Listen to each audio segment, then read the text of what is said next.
Okey, Assalamualaikum warahmatullahi wabarakatuh. Bismillahirrahmanirrahim. Alhamdulillah wabillahi wassalatu wassalamu ala Rasulillah wa ala alihi wa ashabihi wa man walah. Rabbi shrah li sadri wa yassir li amri wahlul 'uqdatam min lisani yafqahu qawli, amma ba'd. Alhamdulillah, pada malam ini kita menyambung lagi kuliah pengajian di Baitus Salam. Dan insyaAllah pada malam ini kita akan berbicara tentang topik membantu di kala ramai yang memerlukan. Semua sedia maklum, lewat sekarang ni, kebelakangan ni, kita mendapati ramai yang sedang dilanda kesempitan, musibah akibat daripada lockdown yang berterusan, yang agak lama. Ramai daripada periuk nasi daripada rakan-rakan kita, sahabat-sahabat kita, saudara-saudara kita, kenalan kita ramai yang terganggu. Baru-baru ini pun kita didedahkan dengan ramai yang memilih pendekatan putus harapan dan sebagainya. Dan sehari dua ni kempen ataupun apa yang dipanggil sebagai kempen bendera putih yang agak kecoh di media sosial sehari ni juga giat dilakukan kerana hakikatnya ramai yang dalam keadaan sangat-sangat kesempitan. Masa inilah kita sangat-sangat perlu untuk nak membantu saudara-saudara kita, kan? Sebab tu dalam Islam kita ada yang dipanggil sebagai sedekah. Sedekah ni dia boleh membawa dua pengertian, iaitu sedekah yang wajib, iaitu zakat, dan juga sedekah tatawwu', sedekah yang sunat, iaitu pemberian kita ni, maksudnya perkongsian kita kepada orang ramai.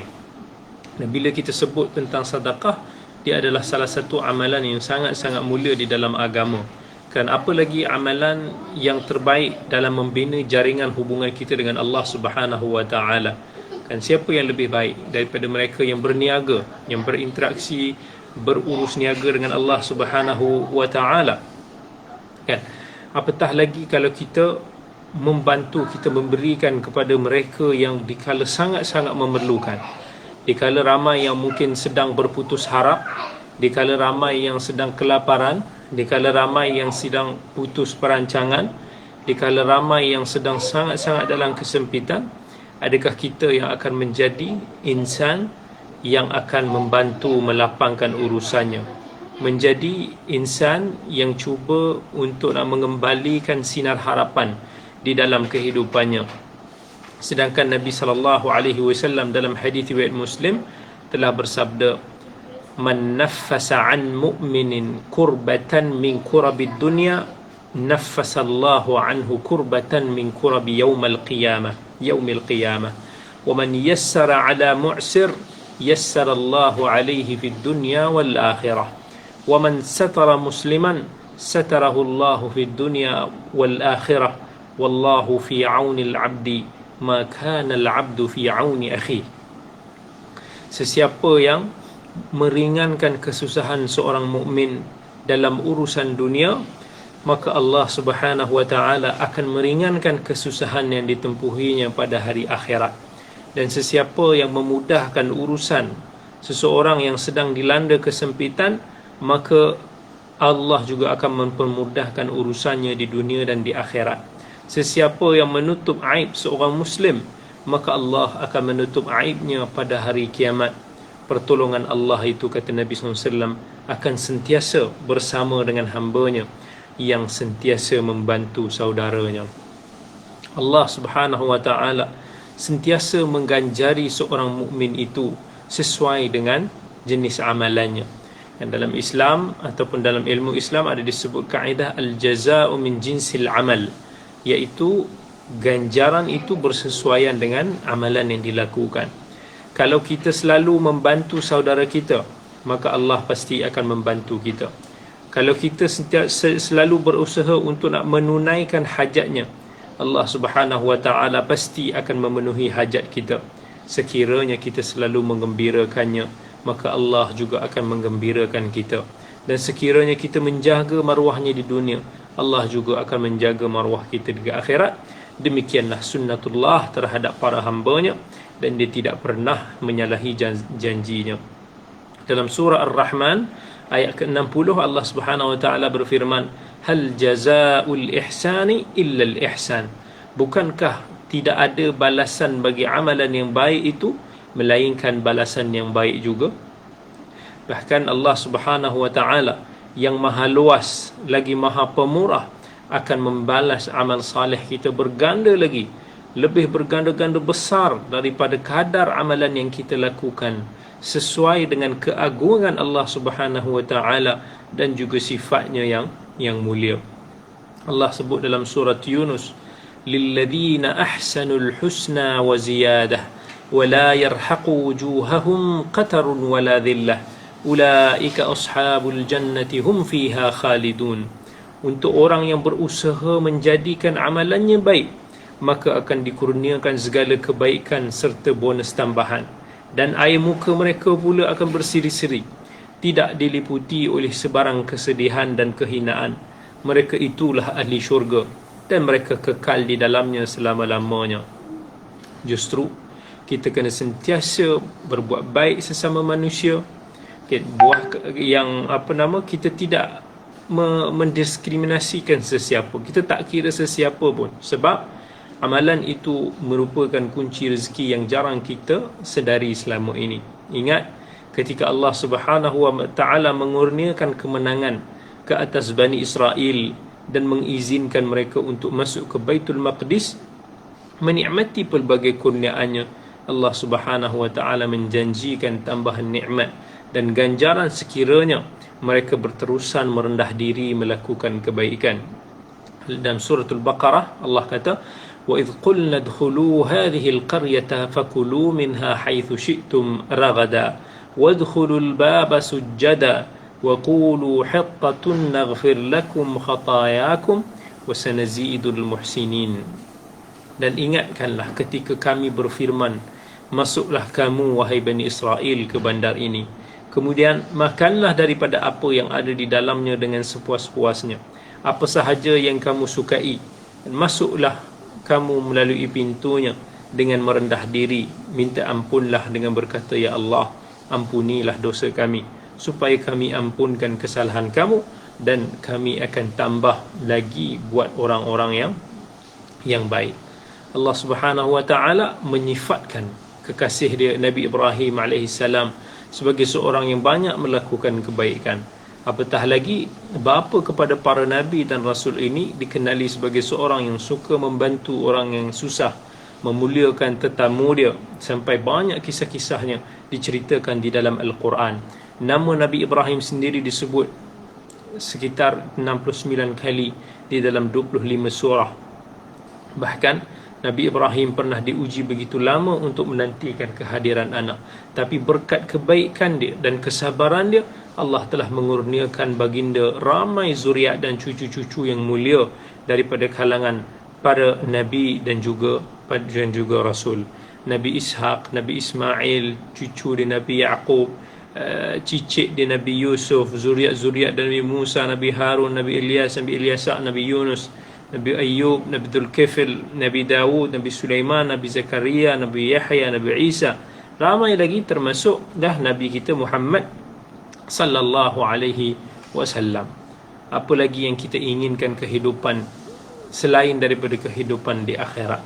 Mungkin sedikit kebaikan yang kita lakukan dekat dunia ini dengan usia yang sementara, dan sedikit manfaat ataupun nikmat yang kita kongsikan sesama manusia, pasti dibalas oleh Allah Rabbul Alamin. Allah kata, man amila salihan min dhakarin aw untha wa huwa mu'min falanuhyiyannahu hayatan tayyibah.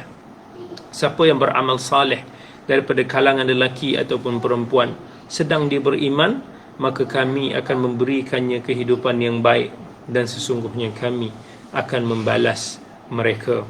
Dan Allah dah janji, Allah akan memberikan ganjaran yang luas, kedudukan, kelapangan, ketenangan, kebahagiaan kepada orang-orang yang selalu berbuat baik kepada orang lain. Kita bantu saudara-saudara kita. Allah kata lilladzina ahsanu fi hadhihi dunya hasanah waladarul akhirati khair wala ni'ma darul muttaqin. Orang-orang yang berbuat kebaikan di dunia ini, dia akan berolehi balasan yang baik, dan sesungguhnya balasan akhirat itu lebih baik lagi, dan sememangnya negeri akhirat itu ialah sebaik-baik tempat bagi orang-orang yang bertakwa. Jadi kita jadilah orang mukmin yang rajin untuk nak memberikan manfaat, walaupun kita rasakan sumbangan kita itu sedikit, kerana Allah Subhanahu Wa Taala tidak akan mensia-siakan walau sekecil mana pun kebaikan yang dilakukan oleh seorang mukmin. Bahkan Allah Subhanahu Wa Taala akan mengganjarinya di dunia lagi berupa keluasan rezeki. Allah akan menghindarkan kita daripada bala, dan Allah akan angkat darjat kita. Allah akan hindarkan, jauhkan kita daripada seksaan api neraka, dan Allah juga akan ampunkan kita. Dan itulah ganjaran yang Allah telah sediakan bagi orang yang betul-betul beriman kepada Allah di dunia dan di akhirat. Allah tu Maha Adil, dan Allah pasti akan mengotakan janjinya. Allah tidak akan menzalimi hamba-hambanya yang berbuat kebaikan. Dan dalam hadis riwayat Muslim, inna Allah la yadhlimu mu'minan hasanatan yu'ta biha fid dunya wa yujza biha fil akhirah wa amma al-kafir fayut'amu bihasanati ma amila lillahi ta'ala fid dunya hatta idza afdha ila al-akhirah lam yakun lahu hasanatun yujza biha.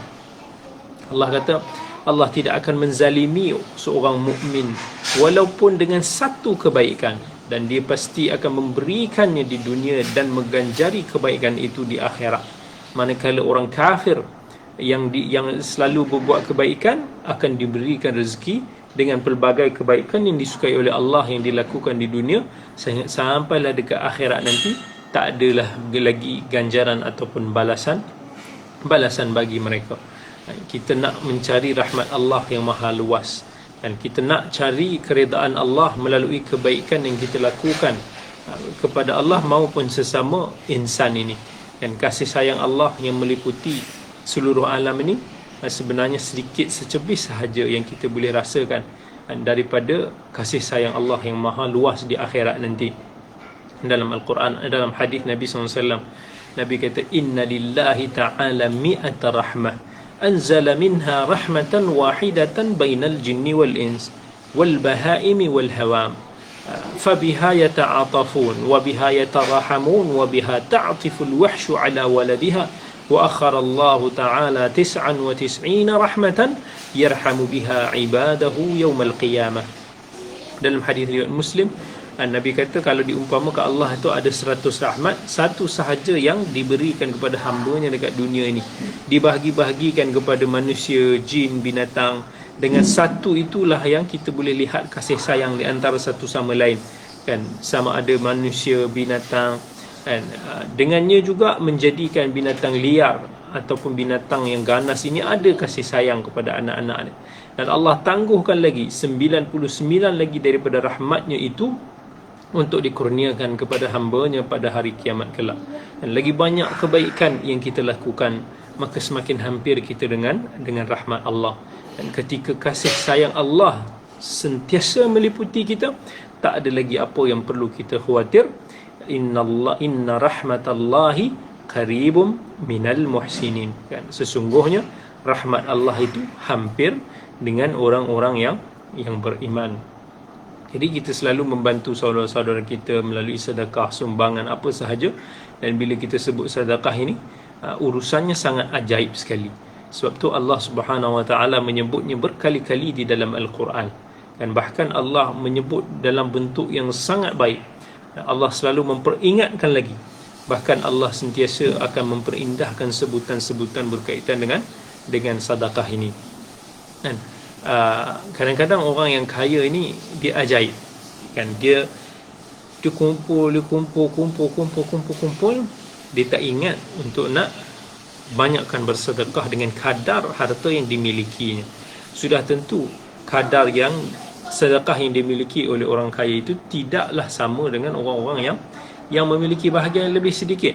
Tidak sama sedekah orang biasa RM50 itu dengan sedekah orang kaya RM50, kerana berbeza kadarnya, berbeza kemampuannya. Dan ada orang kaya ni terlupa sampai dikumpul, bila dia mati dia mengharapkan anak-anak dia akan buat amalan untuk dia. Dan orang kata jangan mimpi kalau harta tu dah dapat pada anak-anak, maka anak-anak tu pasti akan berjoli gatak lah, tak adalah nak pergi sedekah untuk si ayah. Dan sepatutnya kita kena fikirkan apa sahaja yang kita himpunkan, yang kita kumpulkan, kenapa kita kumpulkan dan untuk siapa. Jangan kita himpunkan atau kita kumpulkan kepada orang yang tidak akan ingat kepada amal soleh kita, kepada amalan kita. Sebab orang yang berharta banyak ni, kalau dia tidak menunaikan hak dia, maka di akhirat nanti mereka ini antara orang yang paling miskin kedudukan dan bahagiannya pada hari kiamat. Kata Nabi SAW, al-aktharuna humul aqalluna yawmal qiyamah illa man qala hakadha wa hakadha wa hakadha. Iaitu Nabi kata orang yang paling kaya ni nanti dekat hari kiamat nanti, mereka inilah orang yang paling sedikit sekali bahagiannya, orang paling miskin sekali kan? Kecuali orang yang selalu bersedekah di sini, bersedekah di sini, bersedekah di sini, iaitu yang banyak bersedekah. Tetapi apa yang membuatkan kita rasa susah untuk nak bersedekah? Sebab kita ni sentiasa dihantui oleh perasaan miskin. Macam mana kita kumpul sekalipun, kita rasa kita tidak pernah kecukupan. Dan sebab tu kita dah ada banyak tapi kita rasa sikit. Benar seperti kata Nabi SAW, siapa yang mengejar dunia, maka kan kefakiran itu akan sentiasa menghambatnya, akan sentiasa berada di hadapan matanya. Macam itulah sebab kita tidak akan merasakan cukup. Kalau kita bagi, kita takut kita yang miskin. Tapi para sahabat Nabi SAW, kenapa mereka begitu mudah untuk bersedekah? Kenapa kita tengok contoh-contoh para sahabat dalam bersedekah itu sangat luar biasa? Kerana miqyasis sahabah li ghina, maksudnya ukuran perimeter para sahabat itu dalam mengukur satu kekayaan itu berbeza dengan kita. Tengok dalam hadis Abdullah bin Amr bin Al-As. Bila ada seorang lelaki datang kepada dia, kan, dia kata dia miskin. Kata dia miskin. Jadi dia kata, Abdullah bin Amr tanya kepada dia, kamu ada rumah tak? Dia kata ada. Kamu ada isteri tak? Dia kata ada. So Abdullah bin Amr kata, oh kalau macam tu kamu kaya lah. Dan orang tu kata, aku ada lagi khadam lagi. Jadi Abdullah bin Amr kata, oh kamu idzan anta min mulukid dunia, kamu ni dah macam raja lah. Maksudnya parameter para sahabat dalam mengukur satu kekayaan itu, cukup dia ada kediaman, cukup ada keluarga, dan ada khadam, itu lebih dah sangat-sangat baik. Dan kita ni tak cukup-cukup, dah ada rumah, dah ada kereta pun kita masih rasa kita nak lagi. Begitulah minda kita telah dicorak dengan lifestyle yang melebihi daripada apa yang kadarnya. Nanti kita tak mau dekat akhirat nanti kan, kita dah tak ada amalan yang boleh membantu kita, sebab tak ada sesiapa pun yang boleh bantu kita. Ke akhirat nanti Allah Azza wa Jalla kata, yauma yafirrul mar'u min akhihi, pada hari yang mana orang saudara itu lari daripada saudaranya. Wa ummihi wa abihi, mak ayahnya pun lari daripada dia. Wa sahibatihi wa banihi, sahabat-sahabat dia, anak-anak dia pun lari daripada dia. Sebab apa? Likulli imri'in minhum yawma idzin sya'nu yughni, kerana setiap daripada manusia itu sedang sibuk dengan urusan masing-masing. Dan sampai ada satu athar diriwayatkan bahawa even seorang ibu dan seorang anak ketika itu juga tak mau untuk nak berkongsi kebaikan yang mereka ada, walau satu, kerana mereka risau sekiranya mereka memberikan kebaikan itu pada anak ataupun ibunya, akan membuatkan timbangan amal saleh mereka itu jadi ringan. Sebab tu kalau kita tengok dalam Al-Quran, Allah Subhanahu wa taala banyak menggalakkan kita untuk bersedekah. Bahkan bersedekah itu, kata Nabi sallallahu alaihi wasallam dalam riwayat Muslim, tidak akan berkurangan harta itu dengan bersedekah. Ma naqasat sadaqatun min mal. Tapi kenapa kita sangat sukar untuk memberi? Kenapa kita sangat sukar untuk bersedekah? Sebab kita merasakan bahawa harta kita ni akan berkurangan bila mana sedekah dikeluarkan. Dan itu kita kata logik matematik yang kita dah belajar daripada darjah 1. Kalau kita ada 10, kita bagi 3, maka baki dia lagi 7 kan? So kita akan nampak dia berkurangan kan? Sedangkan matematik Allah Subhanahu wa taala, harta itu tidak berkurangan dengan bersedekah. Nampak macam tak masuk akal.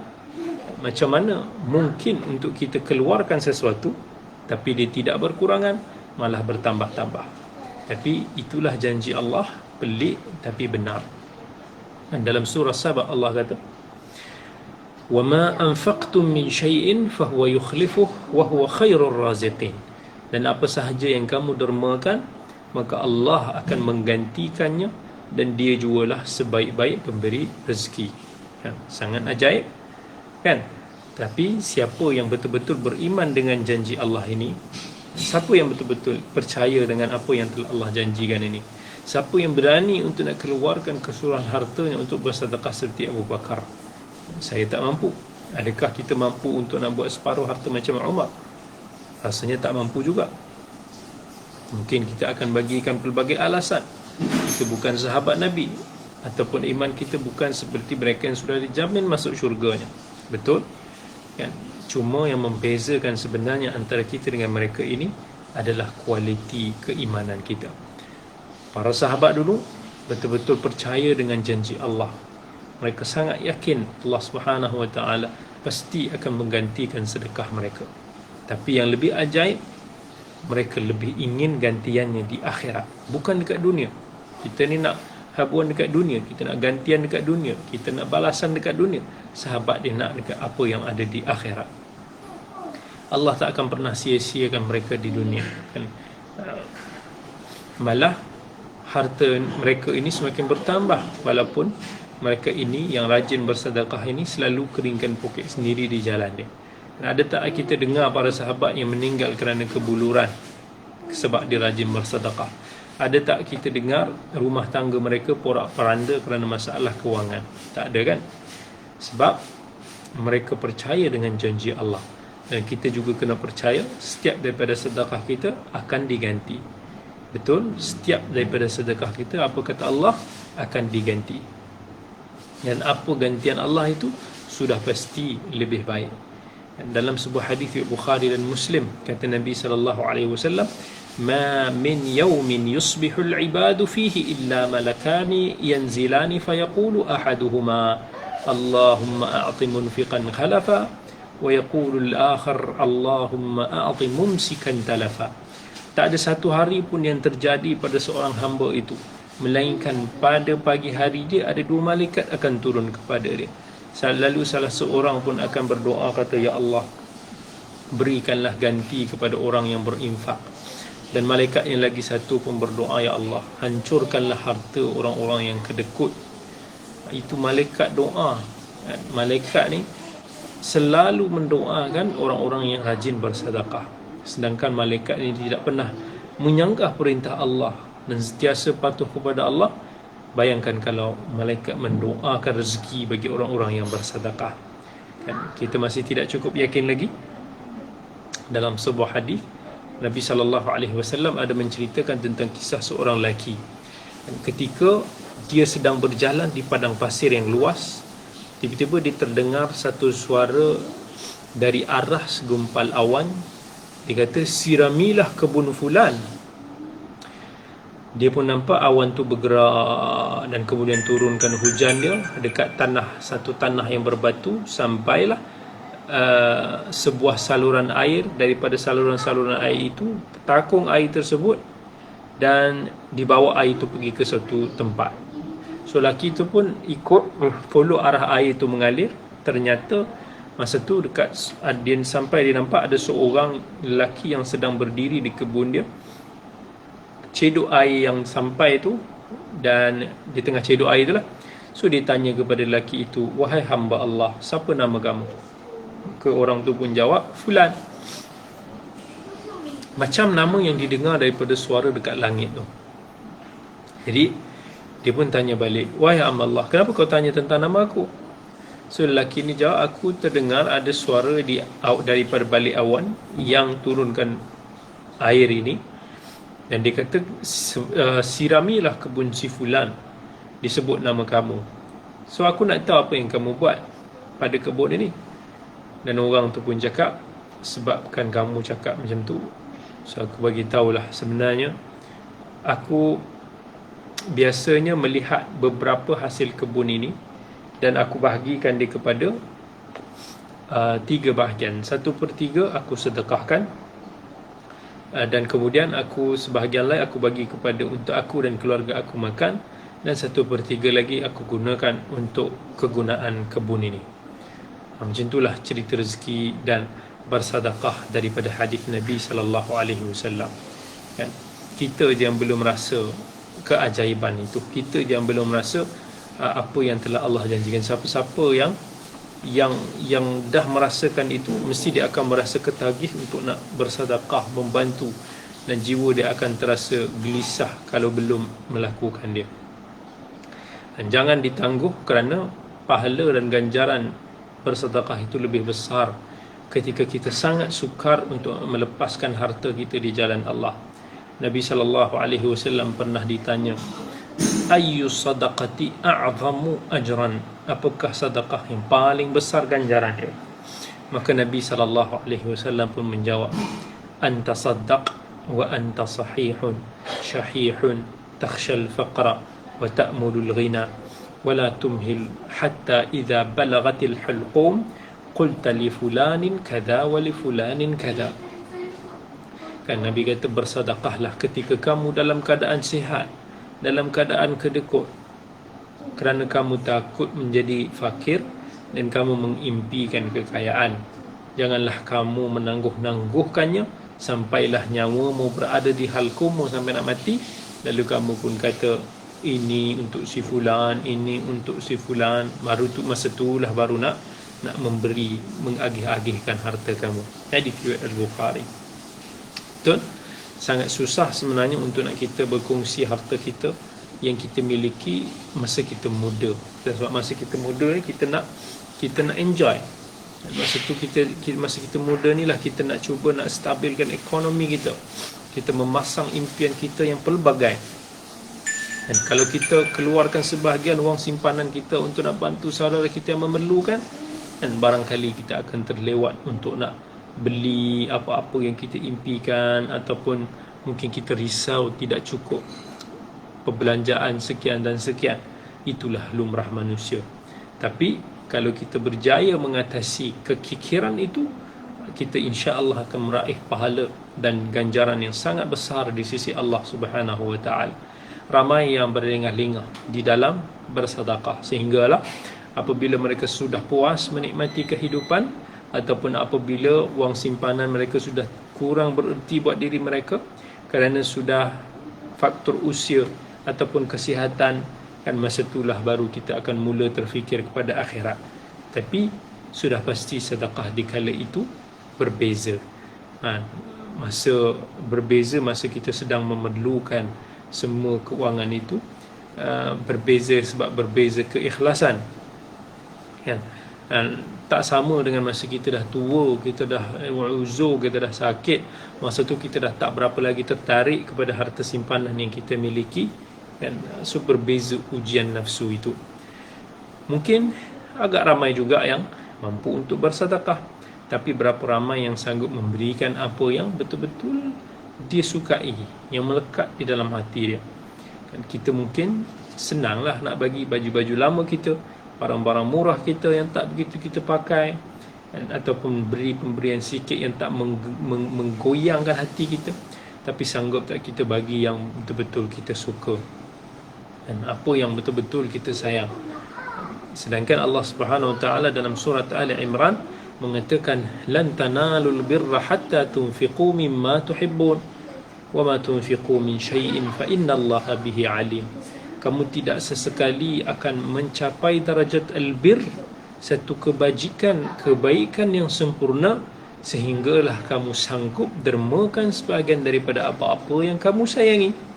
Dan apa-apa jua yang kamu dermakan, maka sesungguhnya Allah itu maha mengetahui. Kita pernah dengar tak kisah Abu Talha radhiyallahu an, salah seorang sahabat Nabi SAW yang kaya dekat Madinah. Hartanah yang paling beliau sayangi ialah kebun dia yang bernama Bayruha, yang berdekatan dengan masjid. Sebab Rasulullah SAW sendiri selalu pergi ke situ untuk nak minum air dia yang bersih. Bila turun ayat ini, Abu Talha pun segera datang bertemu dengan Nabi SAW untuk nak serahkan kebun kesayangannya ini di jalan Allah. Lalu baginda pun menyarankan kepada beliau untuk membahagikan kebun kesayangannya itu di kalangan kaum keluarganya. So ini hadis riwayat Bukhari dan Muslim. Ramai orang yang mungkin nak cuba jadi kaya. Tak salah untuk jadi kaya, tetapi jangan menjadi orang kaya yang rugi. Nabi SAW satu hari pernah jalan-jalan dengan Abu Dhar radhiyallahu an. Kemudian Nabi pun menoleh melihat ke arah gunung Uhud. Kemudian Nabi kata, "Ma uhibbu annahu tahawwala li dhahaban yamkuthu indi minhu dinar fawqa thalathin illa dinaran ursiduhu lidain. Innal aktharina humul aqalluna illa man qala bil mali hakadha wa hakadha wa ashara baina yadayhi wa an yaminihi wa an shimalihi wa qalilum ma hum." Apa kata Nabi SAW kepada Abu Dhar?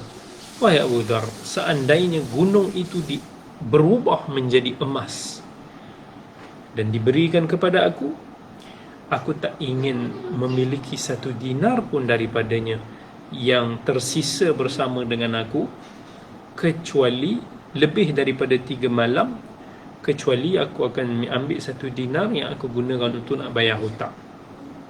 Semakin banyak kekayaan seorang, kata Nabi, maka akan semakin sedikit pahala atau kedudukannya di akhirat, kecuali orang yang selalu salurkan hartanya untuk itu, untuk ini, sambil tunjuk isyarat tangan dia ke depan, ke kanan. Nabi kata alangkah sedikitnya mereka. Jadi bila kita bersedekah, kita niatkan sedekah kita untuk kebaikan di akhirat, bukan di dunia semata-mata, bukan nak gantian di dunia semata-mata. Dan insya-Allah kalau Allah terima sedekah kita yang ikhlas, pasti kita akan mendapat meraih manfaat di dunia dan di akhirat. Kalau kita teliti kalamullah di dalam Al-Quran, kebanyakan ayat yang menceritakan ciri-ciri orang yang beriman dan bertakwa, kita akan menemui. Dan Allah sebut banyak dalam Al-Quran bila Allah cerita pasal ciri-ciri orang yang beriman, ciri-ciri orang yang bertakwa, Allah kata, mereka itu adalah mesti akan jumpa ciri-ciri orang yang rajin bersedekah.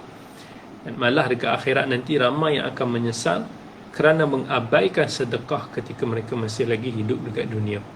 Dan ketika kita melihat ganjaran yang begitu besar Allah sediakan untuk orang-orang yang banyak berinfak, kita akan merayu-rayu untuk nak dikembalikan ke dunia supaya kita dapat banyak bersedekah. Kan Allah kata dalam surah Al-Munafiqun, wa anfiqu mimma razaqnakum min qabli an ya'tiya ahadakumul maut fayaqula rabbi laula akhartani ila ajalin qarib fa as-saddaqa wa akum minas salihin. Dan belanjakanlah sebahagian dari rezeki yang kami berikan kepada kamu sebelum seseorang daripada kamu mati, sampai di nak ajal. Masa tu kalau dia merayu, ya Allah, alangkah baiknya kalau engkau tangguhkan sedikit ajalku supaya aku dapat bersedekah dan aku pula dapat menjadi orang-orang yang saleh. Ketika itu segala-galanya sudah terlewat.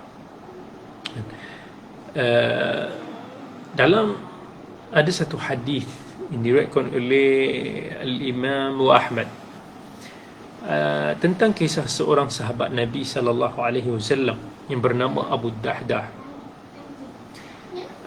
Ada dua orang kejiranan yang bergaduh sikit lah. Seorang jiran ni dia ada kebun dia. Jiran lagi seorang ni pun dia tengah buat benting nak tutup dia punya bahagian kebun dia. Tiba-tiba tengah lalu benting tu, dia ada kacau satu pokok. Jadi si kawan ni minta kepada jiran dia, sedekahkan je lah pokok tu supaya dia boleh tebang untuk dia buat dinding. Tapi jiran dia tu tak mau bagi. Jadi dia pun mengadu dekat Nabi SAW. Nabi panggil dua-dua. Jiran tu tak mau juga bagi. Walaupun Nabi kata ganjaran sekian, fadilat sekian-sekian, tapi dia tak mau juga. Sampailah Abu Dahdah ni dengar. Dan kemudian Abu Dahdah ni pun dia tanya, "Ya Rasulullah, betul ke apa yang aku dengar ni?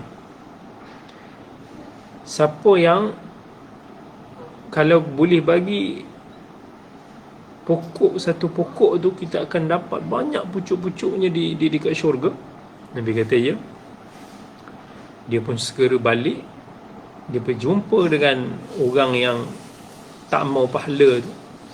Dia kata, "Kau bagi pokok ni, sebatang pokok ni kau bagi je dekat jiran kau, aku akan bagi kau satu kebun."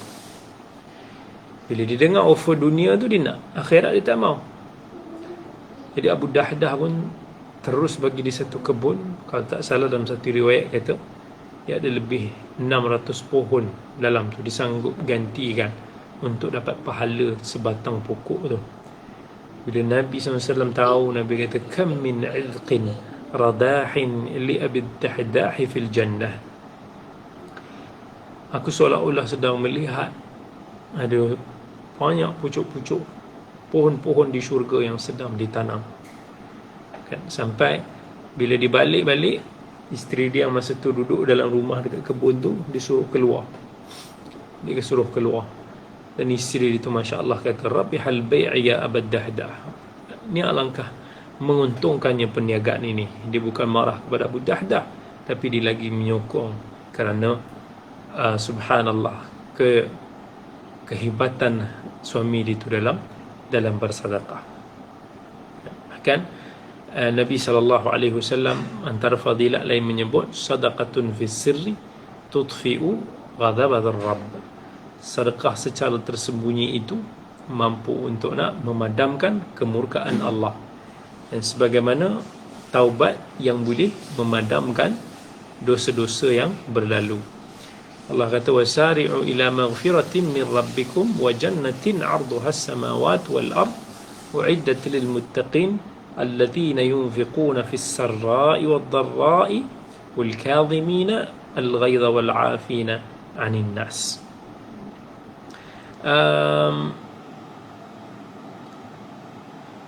Cabaran ni besar, bukan mudah untuk nak kita mengeluarkan sesuatu yang kita miliki, apatah lagi yang kita suka.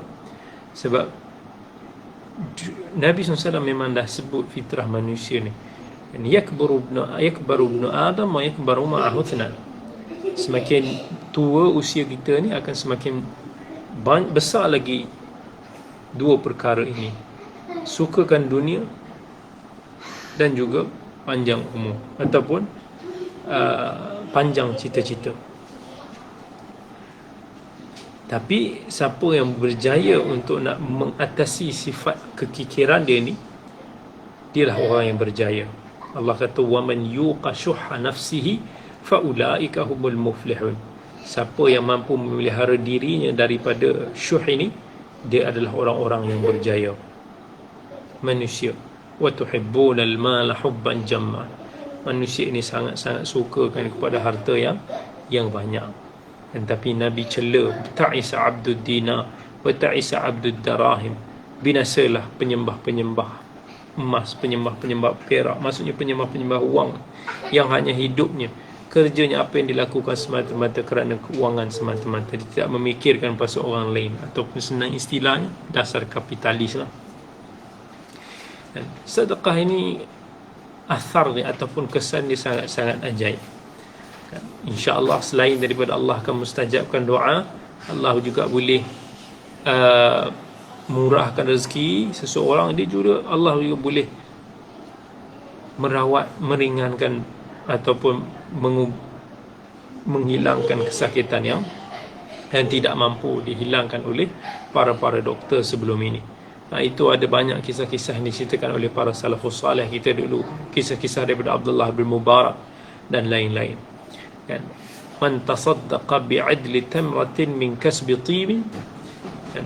Siapa yang boleh bersedekah, yang sanggup bersedekah daripada hartanya yang halal, yang baik, walaupun sikit, wala yaqbalullahu illa tayyib, dan Allah tidak menerima melainkan yang baik-baik.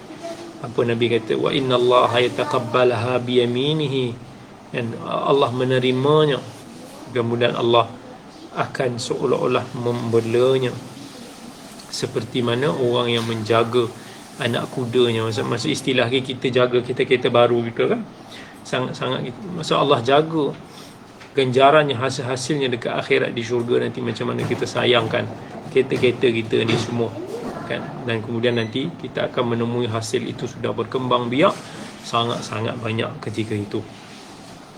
Mathalul ladzina yunfiquna amwalahum fi sabilillah kamathali habbatin anbatat sab'a sanabila fi kulli sumbulatin mi'atu habbah wallahu yudha'ifu liman yasha.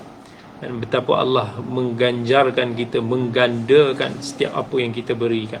Apa yang kita berikan fi sabilillah, kata Allah, macam orang yang ada daripada sebiji itu menumbuhkan 7 cabang, dan setiap daripada cabang itu ada lagi 100 cabang. Subhanallah, ada 700 gandaan yang Allah nak berikan sebagai gantian kepada sesiapa yang dikehendakinya, siapa yang ikhlas dan sebagainya. Dan agama ni dia tak suruh kita kumpulkan harta untuk nak bersedekah, tetapi agama suruh kita sedekah dengan apa yang terkumpul. Jangan kita tangguh, ada orang tak nanti tunggulah aku kaya baru boleh aku nak bersedekah. Tidak. Tetapi agama ini, apa yang kita ada, daripada situ kita bermula. Kita start apa yang ada, kita berikan apa yang kita mampu, dengan kadar yang kita ada, sikit ke banyak ke, kita beri. Jangan kita tangguh-tangguh. Bukannya agama ini suruh kita tamak dulu. Sebab sampai bila kalau kita rasa nak tunggu kemudian, sampai bila kita tidak akan mampu untuk nak bersedekah, sebab kita sentiasa akan merasakan ketidakkecukupan. Jadi tengoklah sahabat-sahabat kita, tengoklah jiran-jiran kita semua sekarang, sama ada kita caknakan mereka. Tadi pun saya ada postkan tentang itu. Cakna dengan keluarga kita, caknakan dengan jiran-jiran kita. Kata Nabi SAW dalam hadis Al-Baihaqi, riwayat Al-Bukhari dalam Adab Mufrad, laisal mu'min alladhi yashba', bukanlah orang yang beriman itu orang yang kenyang dikala jiran yang bersebelahannya lapar. Sebab tu kita tengok, bukan hanya yang dekat-dekat kita boleh tengok ni, sometimes apa yang kita tahu daripada media-media sosial, daripada Facebook kita, daripada WhatsApp dan sebagainya, daripada situ kita bantu meringankan mereka-mereka yang sedang kesempitan sekarang. Allah sahaja yang maha mengetahui betapa tertekannya mereka, betapa sukarnya apa yang mereka lalui ketika ini. Dan saya doakan semoga Allah lapangkan segala urusan kita. Moga-moga insya-Allah Allah kembalikan kehidupan kita, pergerakan rezeki kita seperti biasa. Kadang sedih dengar cerita-cerita macam tu kan, hari-hari kita baca, kita dengar. Hanya Allah yang mampu. Berdoalah kepada Allah, janganlah berputus asa, jangan sesekali putus harap. Orang yang mempunyai ilmu, insya-Allah tingkatkan imannya dengan ilmu, dengan dipaham tentang ujian kesabaran yang Allah pasti akan uji kepada kita semua. Allah akan uji dengan kelaparan, Allah akan uji dengan ketakutan, kesempitan, kehilangan dan sebagainya. Dengan itu kita tidak akan putus harap, sebab kita sentiasa mengharapkan kepada ganjaran daripada Allah Subhanahu wa taala. Ya Allah kata, wa basyiris sabirin, dan berilah berita yang baik, gembira kepada orang-orang yang bersabar. Wallahu taala alam. Sekadar itu sahaja dulu perkongsian kita pada malam ini. Aqulu qawli hadha wa astaghfirullahal azim li wa lakum. Wassalamu alaikum warahmatullahi wabarakatuh.